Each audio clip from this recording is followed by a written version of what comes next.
In this art of deer hunting video, we're going to be talking about pre-rut rattling. So we'll do some examples, some techniques. We'll dive right into it. First, take off your black rack silencer if you have one on your black rack. That keeps it nice and quiet. On the last episode, when we talked about early season rattling, we discussed a little bit about hand placement.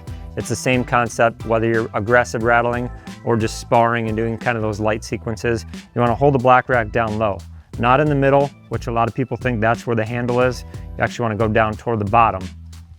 Reason for this is going to give you more leverage, a little bit more volume when you do lock the black racks together. And the technique that we like to deploy for this type of rattling, more aggressive rattling, is to hold the bottom, engage the top, and keep that top locked and twist the bottom for more tine-to-tine contact. So we're going to be real aggressive, slam it. Those slams come at the top. And then the fighting is more in that twisting motion with that top section engaged. So pre-rut rattling, this is the most aggressive you can be all year. It's the time of the year that you can pull in multiple bucks. I've rattled in up to 4, 5, 6 bucks in one rattling sequence. It's because they're looking for that hot doe. Rattling to them is a fight. So they're thinking bucks are fighting. There's a doe in the area that's ready to breed. I need to go over there and investigate it if I'm a smaller buck. They're real curious. Or a larger buck, he wants to be dominant, take over that situation, hopefully get the breeding rights out of that scenario that you're starting to paint. So a lot of times we start out as a little bit of calling. So we'll do just some contact grunts with the extinguisher, paint that picture if we're blind rattling, and then we just get right into it. So it can be extremely aggressive. It can go long distance, or it can be a long rattling sequence, or it can be extremely short. Kind of paint the picture on what you feel is more realistic for that situation and what you want to do from a rattling standpoint to not spook deer if they're too close or if they come running in. So something real short. I've heard big fights where it's literally just turn the black racks around, a big smash, and the two bucks came in, smashed each other, and they ran away. So one of them won, one of them lost. That was the entire fighting sequence. So you can mix it up, try something like that, or you can get into a full brawl, which could be 30, 60, up to 2 minutes or even longer. That'd be more something like this, where engage the top and then pause and then start twisting the bottom. That's where you get all that tine-to-tine contact, and just try to visualize it as you're doing it. So bucks come together. There's usually initial smash, and they don't rattle the entire time. There's a lot of pausing because they're pushing each other. So just try to visualize what they're doing.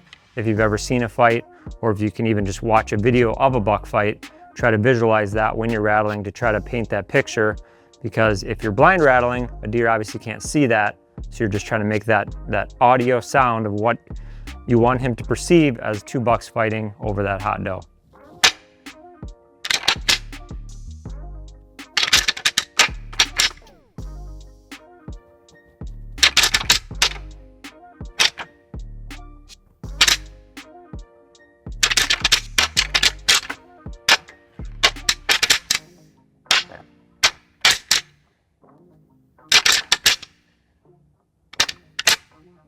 And then you pause, and that would be when two bucks, one buck wins and the fight's over. So that's just one scenario. There's so many different ways because every fight sounds different.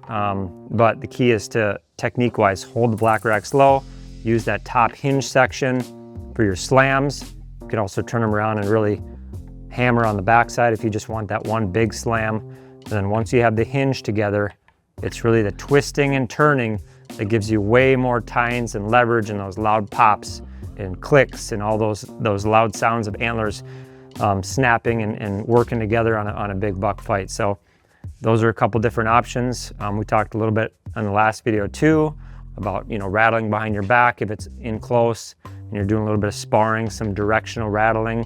You can kind of aim it to the backside of the tree to where that sound's not a straight line to the deer. If you're trying to call to a deer or rattle to a deer that might be in sight, you can kind of rattle behind the tree, point that sound down. It's the same concept with calling. So if you're directional calling with the extinguisher, you're kind of pointing that sound in different locations. You can do a little bit of that with rattling too, but it's much more aggressive. You can reach out a lot further than you can with calling. And that pre-rut time period is the best time, one of the two best times of the year for rattling in bucks. And you'll sometimes rattle in multiple bucks, like I said. So Another time of the year that's similar to this is the post-rut, when there's less and less does that are receptive to being bred, and there's more bucks looking for them. So it's all about that breeding phase, trying to get inside the mindset of a buck. There's a big fight going on. There's a hot doe in the area. You can do some calling mixed into it, but rattling can really trigger a deer when the emotions are at an all-time high.